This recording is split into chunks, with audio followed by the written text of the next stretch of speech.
The sound of rain hitting the wooden roof was the only thing Alex could hear. As he worked late that night, his small blacksmith shop sat at the edge of town, where the cobblestone streets turned into dirt paths. 3 years had passed since he'd left his comfortable life in the big city. 3 years since he'd decided to start over in this quiet place, where nobody asked too many questions. Alex wiped the sweat from his forehead and looked at the horseshoe he'd been shaping.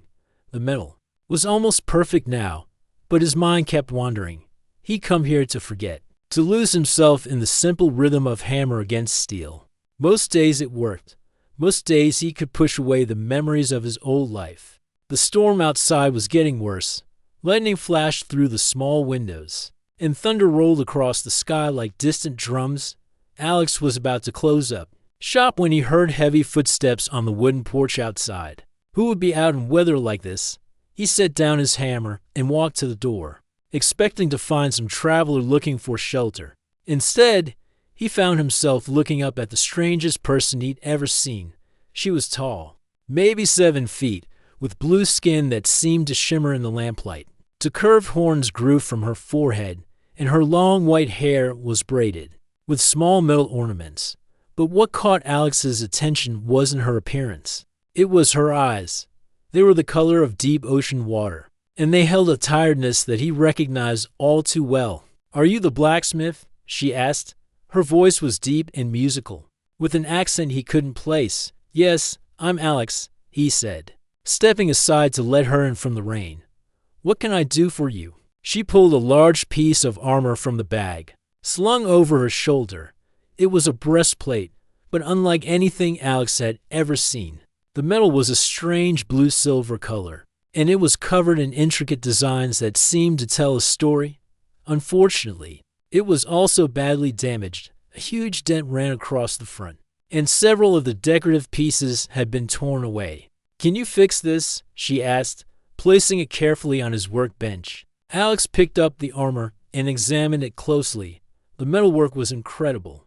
Whoever had made this was a master craftsman. The damage was severe, but not impossible to repair. It would take skill and patience, but Alex had both. "It's beautiful work," he said, running his fingers along the undamaged sections. "Where did you get this?" "It belonged to my grandmother," she replied, "and her grandmother before that. It's been in my family for generations." Alex looked up at her face and saw something that made his heart skip. She was trying to stay strong, but he could see how much this armor meant to her. It wasn't just equipment. It was a piece of her history. "I can fix it," he said, "but it's going to take time, maybe 2 weeks, possibly 3. The work needs to be done carefully." She nodded and reached into a small pouch at her belt. "How much?" Alex quoted his usual price for complex repairs. It was fair, but not cheap. He expected her to negotiate, or maybe look for someone else who might do it for less. Instead, she simply counted out the coins and placed them on the workbench. "I'll pay half now, half when it's done," she said. "That's fine," Alex replied. "What's your name?" "I'll need it for my records, Zara," she said. "I'll check back in a few days to see how you're doing." Alex expected her to leave then, but she didn't. Instead, she stood there watching as he lit the forge and began preparing his tools. The fire cast dancing shadows on the walls, and the familiar warmth filled the small shop. "You don't have to stay," Alex said, not wanting to sound rude. "This is just the preparation work. Nothing interesting to see yet." "I don't mind," Zara said, settling into the old wooden chair that Alex kept for customers. "I've never watched a human blacksmith work before." Something about the way she said human made Alex pause. Of course, she wasn't human herself. He'd been so focused on the damaged armor that he hadn't really thought about what she might be. In the 3 years he lived in this border town, he met people from many different races. Elves, dwarves, and others passed through regularly. But Zara was something else entirely. "What are you?" he asked, then immediately felt embarrassed. "Sorry, that came out wrong." "I just mean, I'm Drane," she said, and for the first time, Alex saw her smile. It transformed her whole face, making her look younger and less tired. "Most humans haven't heard of us. We're not from around here. Where are you from? Far away, she said, and the sadness crept back into her voice. Very far away, Alex. Sensed that she didn't want to talk about it, so he focused on his work instead. He heated the damaged armor carefully, testing the temperature of the metal. This wasn't ordinary steel. It was something special, something that required different techniques. As he worked, he found himself stealing glances at Zara. She sat perfectly still, watching every movement he made. Her attention should have made him nervous, but instead, it felt oddly comforting. It had been a long time since anyone had shown genuine interest in his craft. Why did you become a blacksmith? She asked after a while. Alex paused, his hammer halfway to the anvil. It was a simple question, but it touched on parts of his life he didn't like to think about. I'm good with my hands, he said finally. Always have been. My father was a carpenter, and he taught me that making things with your hands is honest work. It was true, but not the whole truth. He'd actually been a successful craftsman in the city, with a shop full of customers and apprentices. But that was before everything fell apart, before he lost the person he planned to spend his life with. What about you? He asked, wanting to change the subject. What do you do when you're not getting your armor repaired? I'm a warrior, Zara said simply. I fight for people who can't fight for themselves. Like a soldier, more like a mercenary, I suppose. I take contracts, complete jobs, get paid. But I'm careful about who I work for. I don't fight for anyone who hurts innocent people. Alex nodded, understanding. The world could be a dangerous place, especially out here on the frontier. There were always bandits, wild animals, and worse things that threatened small communities. People like Zara provided a valuable service. Is that how your armor got damaged? He asked. Bandits? She said. They were raiding farms outside of town. The local militia couldn't handle them, so they hired me. It worked out in the end, but not before they got a few good hits in. Alex looked at the deep dent in the breastplate. Whatever had hit her must have been powerful. She was lucky to be alive. You could have been killed, he said. Yes, she agreed. But I wasn't, and now those farmers can sleep peacefully. There was something in her voice that made Alex look up from his work. She wasn't boasting or trying to impress him. She was just stating a fact, like someone might mention the weather. It was the way a person talked when they'd accepted that their life involved constant danger.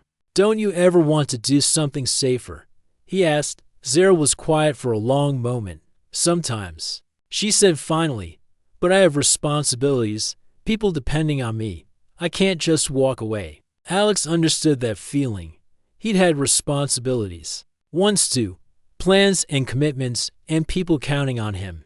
But life had a way of changing everything in an instant. The rain continued to pound against the roof, and the forge fire crackled softly. Alex found himself relaxing in a way he hadn't in years. There was something peaceful about working while someone else sat quietly nearby. It reminded him of better times before he'd become so alone. You don't talk much, Zara observed. Neither do you, Alex replied, and was surprised when she laughed. Fair point, she said. I suppose we're both people who prefer doing to talking. Alex nodded, understanding exactly what she meant. Words were cheap and easy, actions mattered more. As the evening wore on, Alex found himself working more carefully than usual. He wanted to do justice to the beautiful armor, but he also found himself wanting to impress the strange, quiet woman who'd walked into his shop from the storm. When Zara finally stood to leave, Alex felt oddly disappointed. The shop would feel empty without her presence. Thank you, she said, moving toward the door, for taking care of it. That armor means everything to me. I'll treat it like it was my own, Alex promised. She paused at the door and looked back at him. You're different from what I expected. What did you expect? Most humans see me and either run away or try to pick a fight. You just saw someone who needed help. Alex didn't know what to say to that. He'd never been the type to judge people by their appearance. Maybe that was why he'd been able to build a life in this diverse border town. I'll see you in a few days, Zara said, and then she was gone, disappearing into the storm as suddenly as she'd appeared. Alex stood in the doorway for a moment, watching the rain. Then he went back to his workbench and picked up the damaged armor. As he studied it more closely, he realized that repairing it was going to be even more challenging than he'd first thought. But somehow, that didn't bother him. For the first time in 3 years, Alex had something to look forward to. 3 days after their first meeting, Zara returned to Alex's shop. This time she wasn't carrying damaged armor. Instead, she had a sword that looked like it had seen better days. "The blade is getting dull," she said, placing it on the workbench. "And the handle is starting to come loose." Alex picked up the weapon and examined it. The sword was well made but clearly old. The leather wrapping on the handle was worn smooth from years of use, and the metal showed the kind of wear that came from constant practice. "This is good steel," he said, testing the balance. "How long have you had it?" "About 10 years, Zara replied, settling into the same chair she'd used before. "It was my first real weapon. I've been thinking about getting a new one." But you're attached to this one," Alex finished. She nodded. "It's saved my life more times than I can count." Alex understood. Tools became more than just objects. When you relied on them, they became part of you. "I can fix it up, make it as good as new." "That would be nice," Zara said, and Alex noticed she seemed more relaxed than before. As he worked on the sword, they talked. Alex learned that Zara had been staying at the Red Moon Inn, the cheapest place in town. She was saving every coin she could, sending most of her earnings back home to her family. "How many brothers and sisters do you have?" Alex asked, carefully, removing the old handle wrapping. "3 younger brothers and a sister," Zara said. "My mother takes care of them all. My father died in the war 5 years ago." Alex paused in his work. "I'm sorry." "Thank you," she said quietly. "He was a good man. He taught me how to fight, how to protect people. I'm trying to honor his memory." "Is that why you became a warrior?" Zara was quiet for a moment, partly, but also because someone had to provide for the family. Warrior work pays well. "If you're good at it," Alex glanced at her. She was probably around his age, maybe a little younger. But she carried herself like someone who'd seen too much of the world's darkness. "It must be hard, being away from them." "Very hard," she admitted. "But I send them money every month. My youngest brother is smart, really smart. With the money I send, he can go to school instead of working in the fields. Maybe he'll become a scholar or healer, something better than what I do." There was pride in her voice when she talked about her brother, but also a sadness that Alex recognized. It was the sadness of someone who'd given up their own dreams so others could have. "What about you?" Zara asked. "Do you have family?" Alex's hand stilled on the sword. "Not anymore." "I'm sorry," Zara said, and something in her voice made him look up. She was watching him with those deep blue eyes, and he saw understanding there. She knew what loss felt like. "It's okay," he said, even though it wasn't. It was a long time ago. They fell into comfortable silence after that. Alex worked on the sword while Zara watched, occasionally asking questions about the process. She seemed genuinely interested in how he worked, which was unusual. Most customers just wanted their stuff fixed and didn't care about the how. "You enjoy this?" she observed after a while.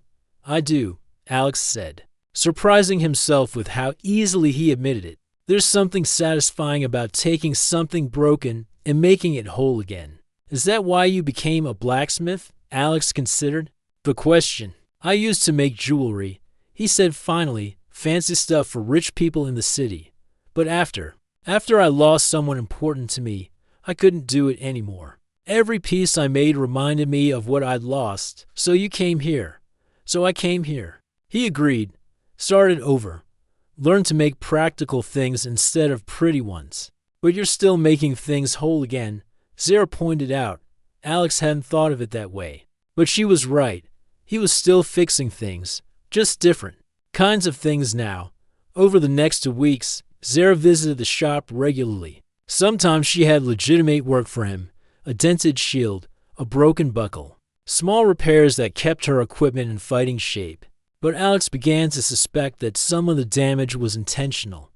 The little scrapes and loose fittings That could easily be fixed with basic tools. Not that he minded. He found himself looking forward to her visits. She had a quiet sense of humor that caught him off guard, and she asked thoughtful questions about his work.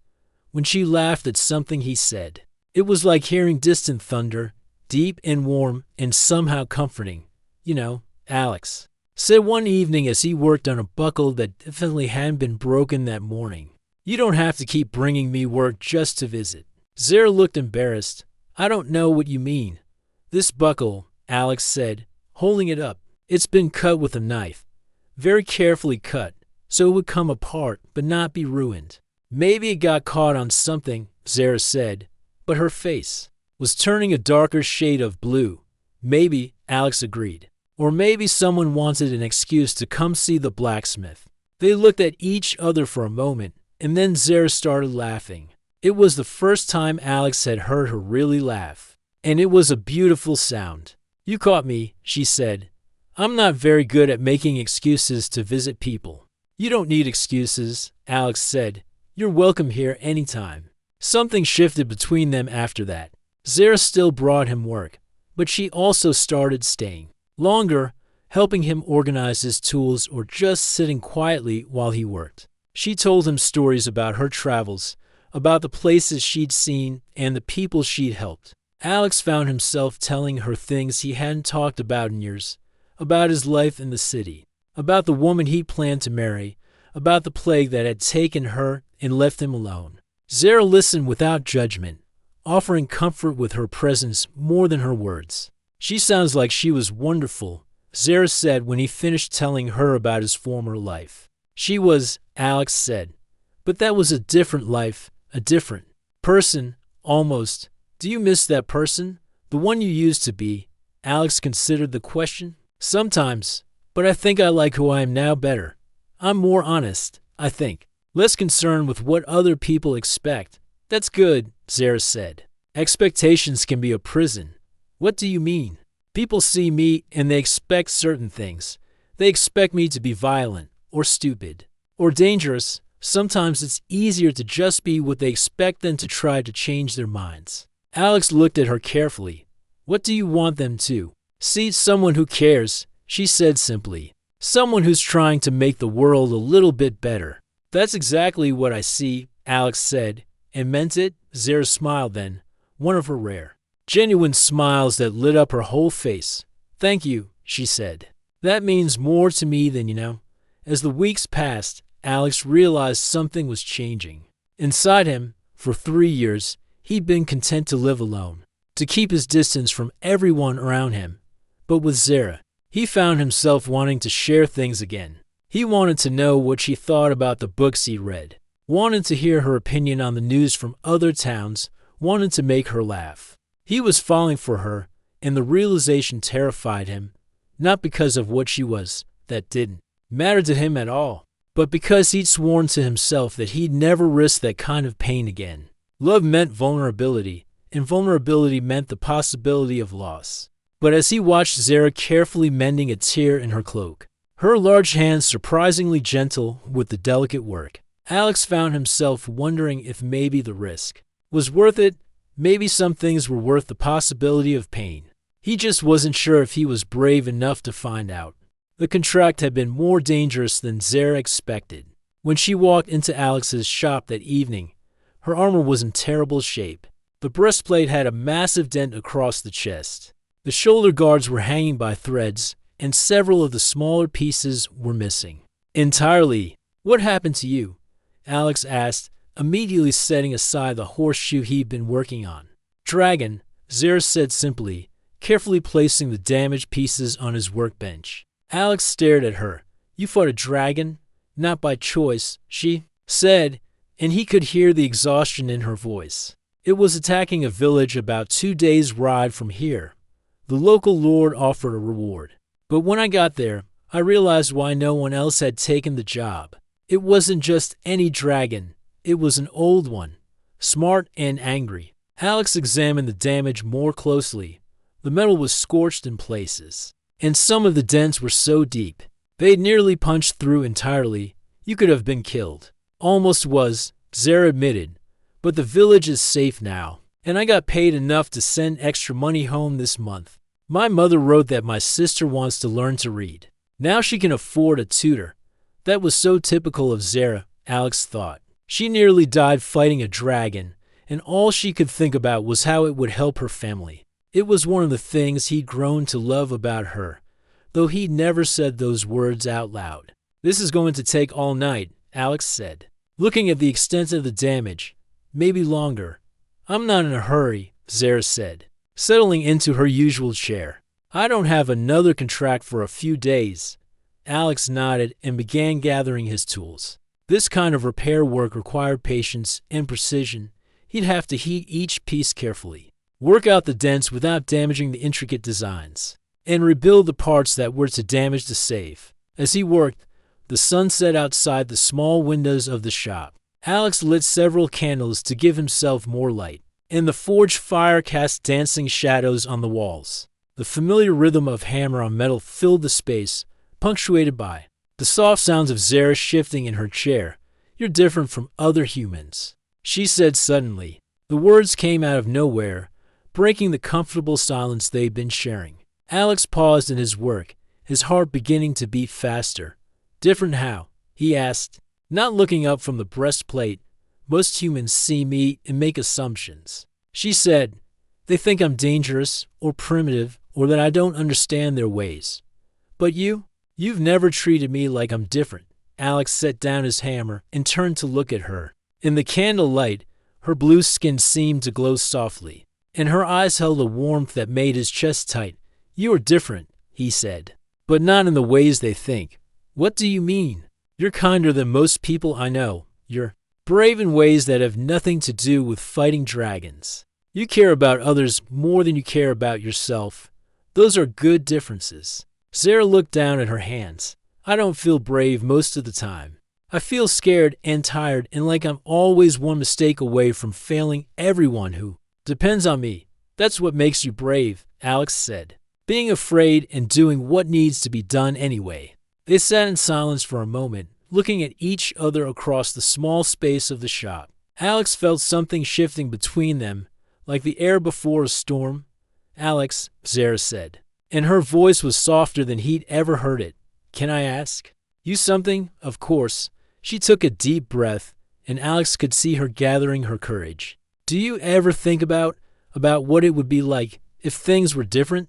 Different how? If I wasn't what I am. If I was human, like you. If we could, she trailed off. Looking embarrassed, Alex felt his heart skip. Zara, you being human wouldn't change anything important. What do you mean? I mean the things that matter about you have nothing to do with what species you are. Your kindness, your strength, your terrible jokes about dragon scales. Those things would be the same no matter what you looked like. Zara smiled at that. But it was a sad smile. But it would be easier, wouldn't it? People wouldn't stare when we walked down the street together. They wouldn't whisper about the human who fell for the strange blue woman. Alex felt something cold settle in his stomach. Is that what you think? Then I care what other people think, don't you? No, he said firmly.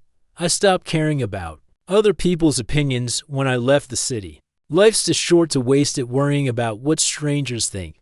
But we're not just strangers, are we? Zara asked quietly. The question hung in the air between them. Alex looked at her face, saw the vulnerability there, the hope mixed with fear. She was asking him to be honest about something they'd both been dancing around for weeks. No. He said finally, we're not strangers. Then what are we? Alex set down his tools completely and moved closer to her chair. I think you know what we are, Zara. The question is whether you're ready to admit it. I'm scared, she said simply. Of what? Of hoping for something that can't happen. Of caring about someone who might decide I'm too different after all. Of messing up the best friendship I've ever had. Alex reached out and touched her hand. Her skin was warm, and he could feel the slight tremor that ran through her at the contact. What if I told you that you're not too different? He said. What if I told you that I've been thinking about this too? About what it would be like if we stopped pretending we're just friends? Zara's eyes widened. Alex, what if I told you that I look forward to your visits more than anything else in my life? Then I find excuses to keep working late because I hope you'll stop by. Then I dream about what it would be like to hold you, to kiss you, to tell you how I really feel. Do you mean that? She whispered. I mean every word. They sat there looking at each other, both of them breathing hard.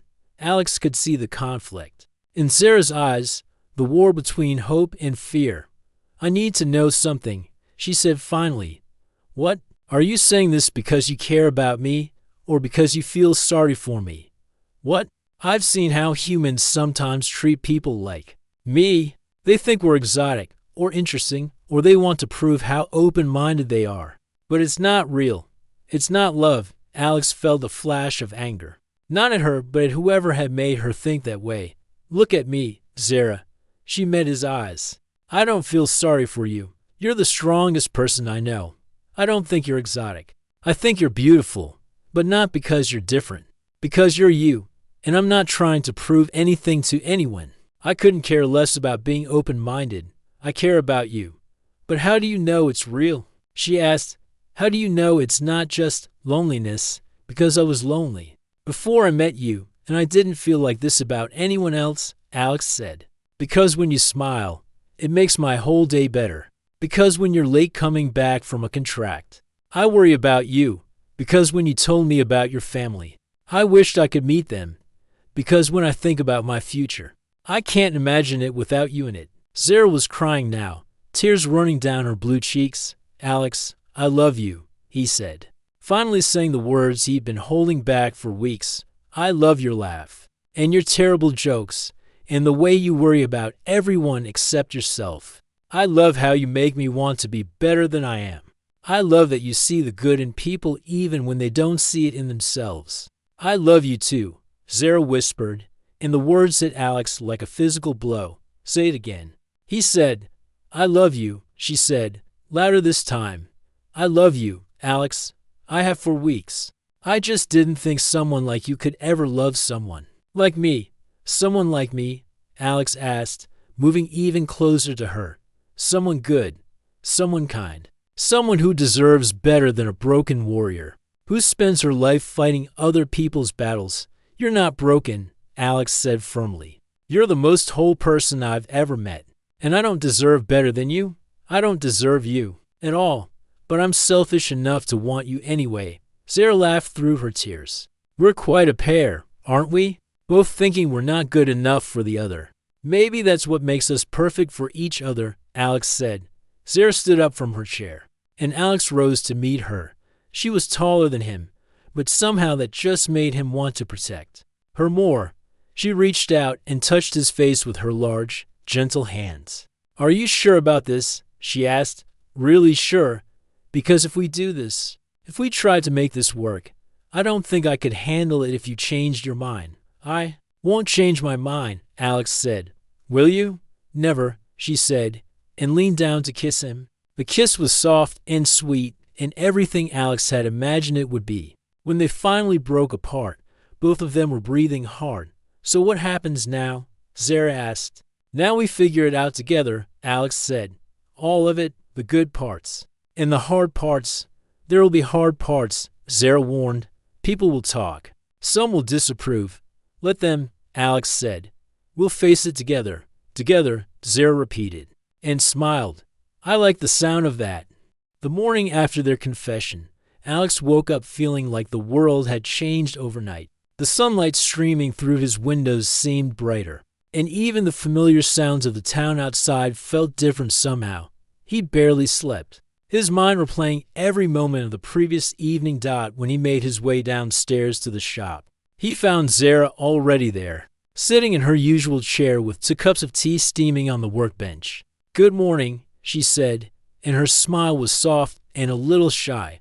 Good morning, Alex replied, accepting the cup she offered him. How long have you been awake? A while, she admitted. I couldn't sleep. I kept thinking about last night, wondering if it really happened or if I dreamed it. It really happened, Alex said, moving closer to her.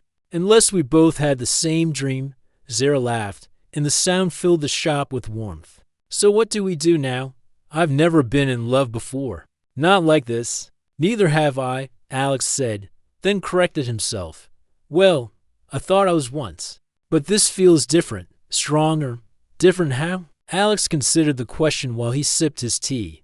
With her, I was in love with the idea of being in love. With you, I'm in love with who you actually are. Does that make sense? Perfect sense, Zara said. I feel like I can be myself around you. Not the warrior everyone expects me to be. Just me. They spent the morning working together on her damaged armor. Alex showed Zara how to help with the simpler repairs, and she proved to be a quick learner. Her large hands were surprisingly delicate when working with the smaller pieces. You're good at this, Alex said, watching her carefully file down a rough edge. I've always been good with my hands, Zara said. My father taught me basic metalwork when I was young. He said a warrior should understand how to maintain their own equipment. Smart man. He was. I think he would have liked you. What makes you say that? Zara paused in her work. He always said that the best people were the ones who judged others by their actions, not their appearance. You're like that. I'd have liked to meet him, Alex said. He would have tested you, you know? Made sure you were worthy of his daughter. Probably would have challenged you to an arm wrestling match or something, Alex laughed. I definitely would have lost, probably. Zara agreed with a grin. But he would have respected you for trying. As the day wore on, other customers began arriving at the shop. Alex watched nervously as they reacted to seeing Zara there. Some just nodded politely and went about their business. Others stared openly, clearly curious about why the Dranny warrior was helping the blacksmith with his work. Old Henrik, who ran the bakery down the street, was the first to comment. Getting yourself an assistant, Alex? He asked, eyeing Zara with obvious suspicion. Something like that, Alex replied carefully. Interesting choice, Henrik said, his tone making it clear he didn't approve. I hope you know what you're doing. After he left, Alex noticed that Zara had gone very quiet. Don't listen to him, Alex said. Henrik's suspicious of everyone. He once accused the miller of watering down his flour because the man smiled too much. It's not just him, Zara said softly. I see how people look at me, how they look at us together. Does it bother you? It makes me worry that I'm making things hard for you. You have a business here, a reputation. What if people stop coming to you because of me? Alex set down his tools and turned to face her fully. Zara, look at me. She met his eyes reluctantly. I don't care what they think, he said firmly. If someone has a problem with you, they have a problem with me. And if they want to take their business elsewhere because of it, that's their choice. I won't lose sleep over it. But what if you lose customers? What if it hurts your livelihood? Then I'll find another way to make money. Maybe we could work together. You know more about weapons and armor than most people. We could be partners. Zara's eyes widened. You'd really do that? Give up your established business to work with me? In a heartbeat. Alex said, besides, I'm not giving up anything important. I'm gaining something much more valuable. What's that? A future with you. Zara's expression softened, and she reached out to take his hand. I love you, she said simply. I love you too. Their conversation was interrupted by another customer, Mrs. Chen, who owned the general store. She was one of Alex's regular customers and someone he'd always considered a friend. Hello, Alex, she said, then nodded politely to Zara. Mrs. Chen, Alex replied. What can I do for you today? I need some new hinges for my storefront door, she said, but her attention kept drifting to Zara. The old ones are starting to rust through. I can have those ready for you by tomorrow afternoon. Alex said, that would be perfect. Mrs. Chen hesitated, then seemed to make a decision. Alex, could I speak with you privately for a moment? Alex felt his stomach tighten, but he nodded. Of course, Zara. Would you mind checking on the forge fire? Zara understood immediately and moved to the other side of the shop, giving them privacy while staying close enough to help if needed. Alex, Mrs. Chen said in a low voice, I need to ask you something, and I hope you won't take offense. What is it? Are you sure you know what you're doing? Getting involved with her. I mean, she's not like us. Alex felt his temper flare, but he kept his voice steady. What do you mean by that? She's a warrior, Alex. Her people are known for being violent. What if she hurts you? What if she decides you're not interesting anymore and moves on? Mrs. Chen, Alex said carefully. Zara is the kindest person I know. She's never hurt anyone who didn't deserve it. And she's more loyal than most humans I've met. If you're worried about my safety, you don't need to be. But what about your reputation, your business? People are already talking. Let them talk, Alex said, if they want to judge me for being happy. That says more about them than it does about me. Double quotes Mrs. Chen. Looked frustrated. I'm just trying to look out for you, Alex. You're a good man, and I'd hate to see you get hurt. I appreciate your concern, Alex said, but I'm not a child. I can make my own decisions about my life. But Mrs. Chen, Alex interrupted, Zara, makes me happy, happier than I've been in years. If that bothers people, that's their problem. Not mine, Mrs. Chen sighed. I suppose there's no talking sense into you when you're thinking with your heart instead of your head. Maybe, Alex said. But I'd rather make mistakes following my heart than spend my life wondering what might have been. After Mrs. Chen left, Alex found Zara standing by the forge, staring into the flames. You heard all that, he said. It wasn't a question. Hard not to, she said. My hearing is pretty good. I'm sorry she said those things. She's not wrong about some of it. Zara said quietly, people will talk. Some will disapprove. It might hurt your business. Do you want to stop because of what other people might think? Zara turned to look at him. No. But I want to make sure you understand what you're getting into. Dating me won't be easy. There will be challenges we wouldn't face if you were with someone else. Like what? Like the fact that I'm taller and stronger than you? Some people will think that's strange. Like the fact that I'm not human, so we can't have children together. Like the fact that my work is dangerous, and you worry about me every time I take a contract. Alex listened to her list, then nodded. You're right, those are all real challenges. But you know what? What?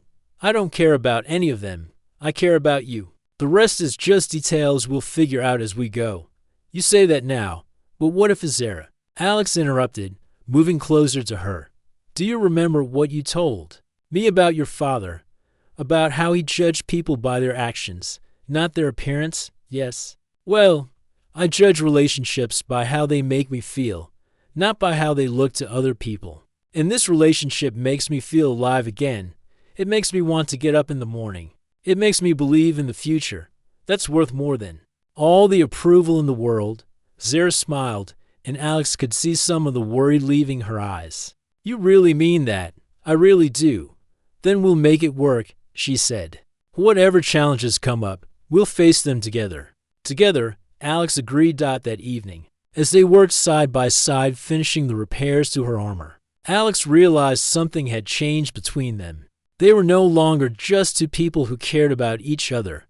They were partners now, committed to building something together despite the obstacles. Alex, Zara said as she tried on the repaired breastplate, there's something I need to tell you. What is it? I got another contract offer today, a good one. But it would mean being away for at least 2 weeks, maybe longer. Alex felt his heart sink. Where? The Northern Territories. There's a group of bandits that's been raiding trade routes. The Merchants Guild is offering a substantial reward. That sounds dangerous. It is. But the money would be enough to send extra funds home and still have some left over for us, for our future. Alex looked at her, seeing the conflict in her eyes. She wanted to take the job, but she was worried about leaving him so soon after they'd admitted their feelings for each other. When would you need to leave? He asked. Tomorrow morning. Then we'd better make tonight count, Alex said, and pulled her into his arms. 2 weeks felt like 2 months while Zara was away on her contract. Alex threw himself into his work, taking on extra projects to keep his mind busy. But every evening, when the shop grew quiet and the forge fire burned low, he found himself staring at the empty chair where she used to sit. The townspeople's reactions during those 2 weeks told him everything he needed to know about their future in this place. Some customers were understanding, asking when Zara would return and seeming genuinely interested in her well-being. Others made snide comments about how much quieter the shop was without that creature around. It was Mrs. Patterson, the seamstress, who finally pushed Alex to his breaking point. "You seem so much more relaxed now," she said while picking up a set of repaired scissors. "I guess you realize what a mistake you were making." "What mistake?" Alex asked, though he already knew where this was going. "Getting involved with that blue woman. Really, Alex, what were you thinking? She's not even human. It's not natural."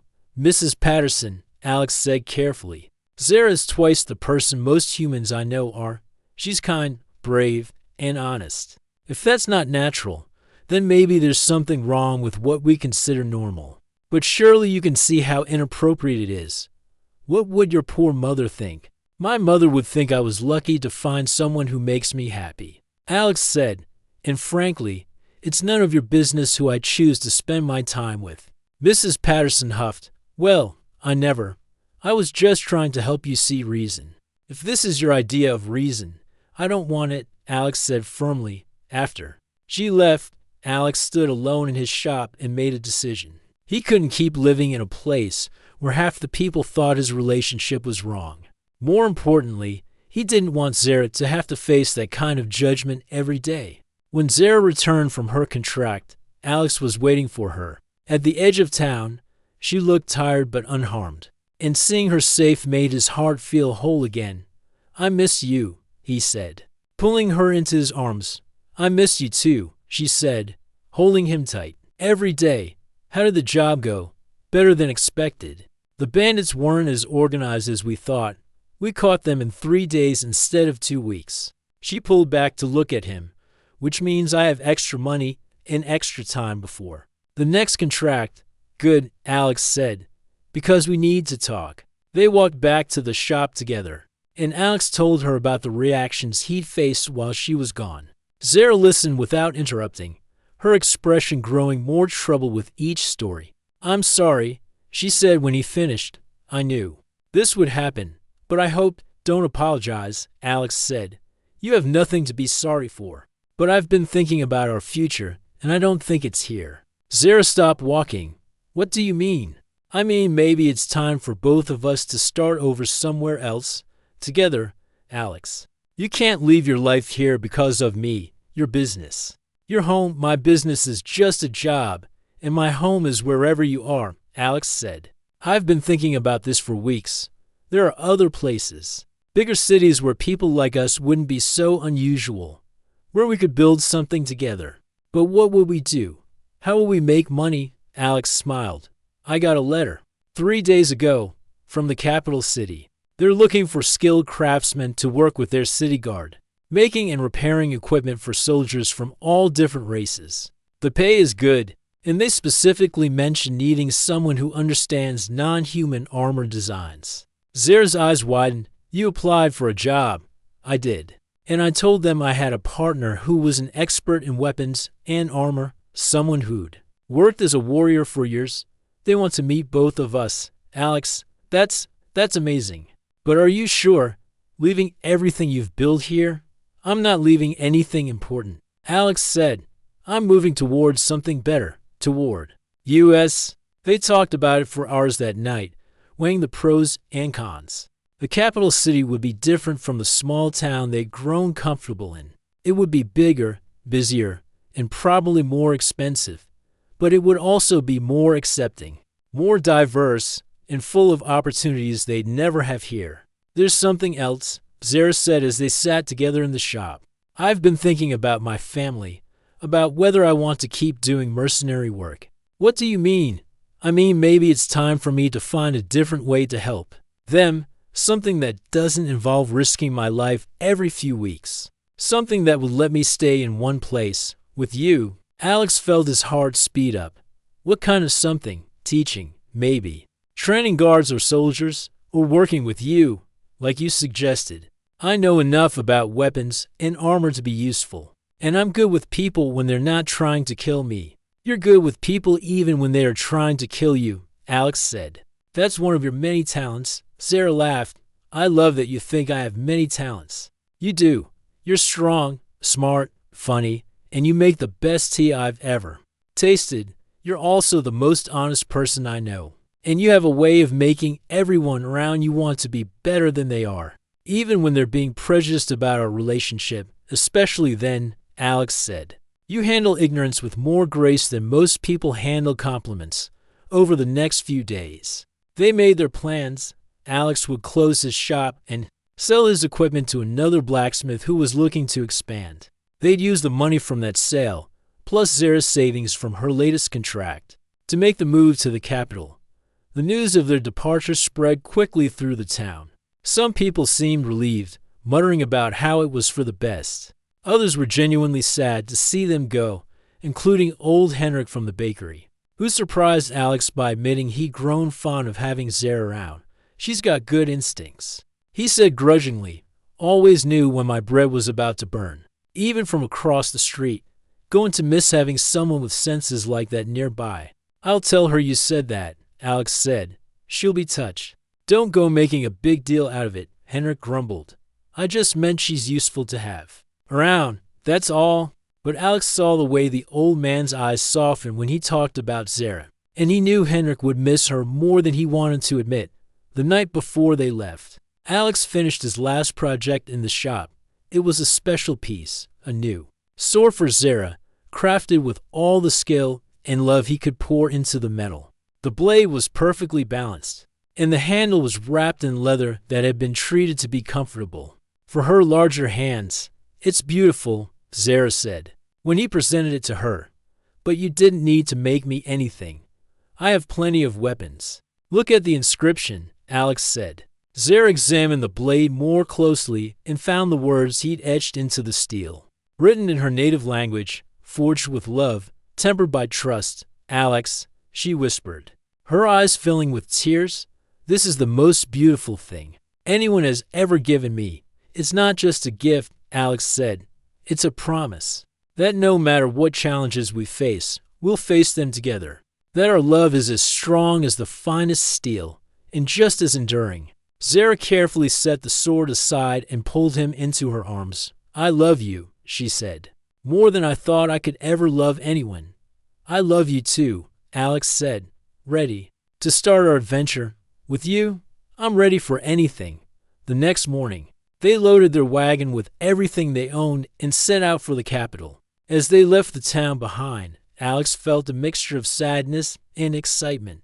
He was leaving behind the place where he'd learned to heal from his past, but he was also moving toward a future he'd never dared to imagine. Any regrets? Zara asked as they reached the top of the hill that overlooked the town. Alex looked back at the place that had been his home for 3 years, then at the woman beside him who had become his whole world. None at all, he said. What about you? The only thing I regret is that we didn't do this sooner, Zara said. I wasted too much time being scared of what people would think. We both did, Alex said. But we're not wasting any more time. As their wagon rolled down the road toward their new life, Alex thought about how much had changed since that stormy night. When Zara first walked into his shop, he'd been a man running from his past, hiding from the possibility of love. Now he was someone moving toward the future, hand in hand with the person who taught him that love was worth any risk. The road ahead was long and uncertain, but they were traveling it together, and that, Alex thought, made all the difference in the world.